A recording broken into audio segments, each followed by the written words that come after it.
ఇలా ముద్ద పెట్టుకొని ఇంకా హలో ఆల్, అందరూ ఎలా ఉన్నారు? నేను మీ Pushpa. Welcome to Indian delights. ఈరోజు ఏ రెసిపీతో వచ్చాను అనుకుంటున్నారా? ఒక మంచి రెసిపీతో వచ్చాను. అదేంటనుకుంటున్నారా? గుత్తి వంకాయ కర్రీ. గుత్తి వంకాయ కర్రీ అందరూ చేసుకునేదే కదా అనుకుంటున్నారా?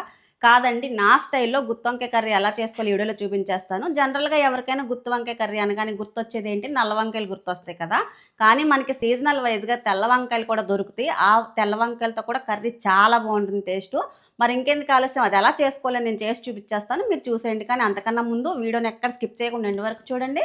అలాగే వీడియోని లైక్ చేసి ఛానల్ సబ్స్క్రైబ్ చేసుకొని పక్కన ఉన్న బెల్ ఐకాన్ క్లిక్ చేయడం మర్చిపోద్దు. మీ ఫ్రెండ్స్కి ఫ్యామిలీస్కి కూడా షేర్ చేయండి. ఇంకెందుకు ఆలస్యం, లేట్ చేయకుండా మనం వీడియో స్టార్ట్ చేసేద్దాం. ముందుగా ఈ గుత్తి వంకాయ కర్రీ కోసం స్టవ్ వెలిగించి కడాయి పెట్టుకొని ఇందులో 1 టేబుల్ స్పూన్ ధనియాలు, 2 టేబుల్ స్పూన్ నువ్వులు, 1/2 టీ స్పూన్ జీలకర్ర, అలాగే 4 ఎండుమిరపకాయలు, ఇందులోనే 1/2 ఇంచు దాల్చిన చెక్క, 2 లవంగాయలు వేసుకొని స్టవ్ని లో ఫ్లేమ్లో ఉంచి దోరగా వేయించుకోవాలన్నమాట. మరీ ఎక్కువసేపు కాకుండా స్టవ్ని లో ఫ్లేమ్లో ఉంచుకొని చక్కగా వేయించుకోవాలి. ఇవి వేగుతున్నప్పుడు మనకు ఒక స్మెల్ వస్తుంది కదా, అది వచ్చే వరకు వేయించుకోవాలన్నమాట.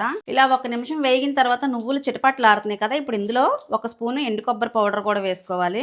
ఇది కూడా వేసుకొని ఒకసారి కలిపి ఎక్కువసేపు కాకుండా 1 నిమిషం వేయించుకొని స్టవ్ ఆఫ్ చేసేసుకుందాం. ఎండు కొబ్బరి పొడైనా పర్వాలేదు, ఎండు కొబ్బరి ముక్కలైనా వేసుకోవచ్చు. నా దగ్గర పొడి ఉంది కాబట్టి వేసాను, మీరు ఏది ఉంటే అది వేసుకోండి. ఇవి లైట్గా రోస్ట్ అయినాయి కదా, ఇంకా స్టవ్ ఆఫ్ చేసి చల్లారి పెట్టుకొని మిక్సీ జార్లో వేసుకుందాం. ఇప్పుడు వీటన్నిటిని బాగా చల్లారి పెట్టుకున్నాం కదా, ఇది పొడి చేసిన తర్వాత ఇందులో ఏం వేసుకోవాలో చూపిస్తాను.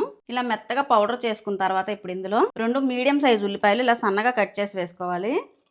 ఒక మీడియం సైజ్ టమాటో కూడా సన్నని ముక్కలుగా కట్ చేసుకొని వేసుకొని ఇందులో కొద్దిగా పసుపు కూడా వేసుకుందాం. ఇప్పుడు దీన్ని మెత్తని పేస్ట్ లా చేసేసుకోవాలి. ఇలా గుత్తొంకాయని 4 వైపులా ఇలా కట్ చేసుకోవాలి, పూర్తిగా కాకుండా. పుచ్చిలా ఉన్నాయేమో ఒకసారి బాగా చూసుకున్న తర్వాత ఒక బౌల్లో నీళ్లు తీసుకొని ఉప్పేసి ఒక 10 నిమిషాలు నాననిచ్చాను నేను. ఇప్పుడు వీటిని ప్లేట్లో తీసుకుంటాను. మనం ఇలా కట్ చేసుకున్న వంకాయలోకి పేస్ట్ చేసి పెట్టుకున్నాం కదా, ఉల్లిపాయ నువ్వుల పేస్టు, చక్కగా వంకాయ నిండా కూడా ఈ పేస్ట్ ఇలా పెట్టేసుకోవాలి.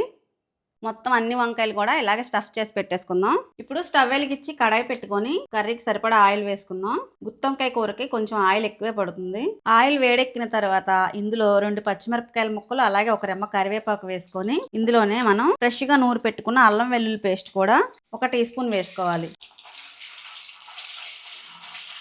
అల్లం వెల్లుల్లి పేస్ట్ వేసిన తర్వాత పచ్చి వాసన పోయేంత వరకు 1-2 నిమిషాలు వేగనివ్వాలి ఈ పేస్ట్ని. ఇప్పుడు ఇలా 1 నిమిషం అల్లం పేస్ట్ వేగింది కదా, వేగిన తర్వాత మనం పేస్ట్ పెట్టుకున్న ఈ వంకాయలన్నీ కూడా ఒక్కొక్కటిగా ఆయిల్లో వేసుకొని ఒక 2 నిమిషాలు వేగనిద్దాం. నేను ఒక 300 గ్రాములు తీసుకున్నాను వంకాయలు.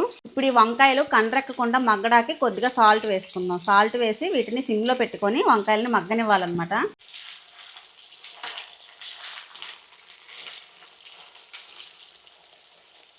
రెండు వైపులా తిప్పుకుంటూ వంకాయని ఇలా చక్కగా నూనెలో వేగనివ్వాలి ఒక 2 నిమిషాలు. నేను ఇక్కడ చిన్న క్లిప్ మిస్ అయిపోయింది, పేస్ట్ వేసిన క్లిప్ మిస్ అయిపోయింది. నేను పేస్ట్ ఇప్పుడు మనం వంకాయల్లో పెట్టుకున్న తర్వాత మిగిలిన పేస్ట్ ఉంది కదా, ఆ పేస్ట్ అంతా కూడా వేసేసాను. వేసేసి ఒకసారి బాగా కలుపుకున్న తర్వాత ఈ స్టేజ్లో మనం ఉప్పు కారం ఏది సాలకపోయినా చూసి అడ్జస్ట్ చేసుకుందాం.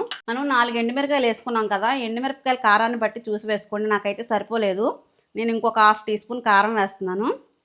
అలాగే ఉప్పు కూడా సరిపోలేదు, టేస్ట్కి సరిపడా సాల్ట్ కూడా వేసుకోవాలి. ఒకసారి మళ్ళీ బాగా కలుపుకొని చక్కగా స్టవ్ని లో ఫ్లేమ్లో పెట్టి మూత పెట్టి ఒక 4-5 నిమిషాలు ఈ ఉల్లిపాయ పేస్ట్లోని పచ్చివాసన పోయేంత వరకు మగ్గనిద్దాం. ఇప్పుడు 3 నిమిషాలు అయింది కదా, మూత తీసి ఒకసారి బాగా కలుపుకొని, చూసారా ఉల్లిపాయ పేస్ట్ పచ్చివాసన పోయేంత వరకు వేగింది కదా, ఇలా ఆయిల్ పైకి తేలాలి. ఇలా తేలిందంటే వేగినట్టే. ఇప్పుడు ఇందులో గ్రేవీకి సరిపడా వాటర్ని పోసుకుందాం. వాటర్ పోసుకొని ఒకసారి కలిపి స్టవ్ని లో ఫ్లేమ్లో పెట్టి మరొక 2 నిమిషాలు దగ్గరగా అవనిద్దాం. గ్రేవీ ఇలా దగ్గరికి ఆయిల్ తేలింది కదా, చివరిగా కొద్దిగా కొత్తిమీరని చల్లుకొని ఒకసారి కలిపి స్టవ్ ఆఫ్ చేసేసుకుందాం. అంతే, వేడివేడిగా మన గుత్తి వంకాయ కర్రీ రెడీ. సర్వ్ చేసుకొని టేస్ట్ ఎలా ఉందో తిని చూసి నేను మీకు చెప్తాను. ఇలా ప్లేట్లో వేడివేడిగా అన్నం పెట్టుకొని పైనుంచి మనం వండుకున్న వంకాయ కర్రీని వంకాయతో పాటు గ్రేవీ ఇలా వేసుకుంటూ, అబ్బా చూస్తుంటే నోట్లో నీళ్లు ఊరిపోతున్నాయి. కర్రీ చూసారా వేడి వేడిగా పొగలు కక్కుతుంది కదా, అయినా సరే ఉఫ్ఫు ఉఫ్ఫు అని ఊదుకుంటూ చక్కగా ఈ గ్రేవీ ఇలా కలుపుకొని నోట్లో ముద్ద.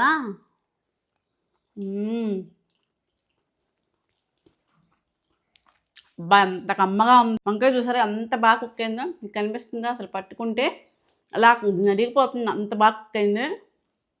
వేడివేడి అన్నంలో ఇలా గ్రేవీ వేసుకొని ఇలా వంకాయ ముక్క పెట్టుకొని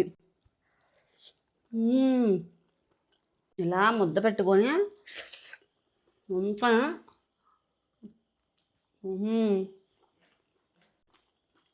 అంత బాగుందంటే నోట్లో అలా కరిగిపోతుంది. టేస్ట్ అయితే నెక్స్ట్ లెవెల్లో ఉంది. మీరు కూడా తప్పకుండా ట్రై చేయండి. మళ్ళీ నెక్స్ట్ వీడియోలో మళ్ళీ కలుద్దాం. బాయ్.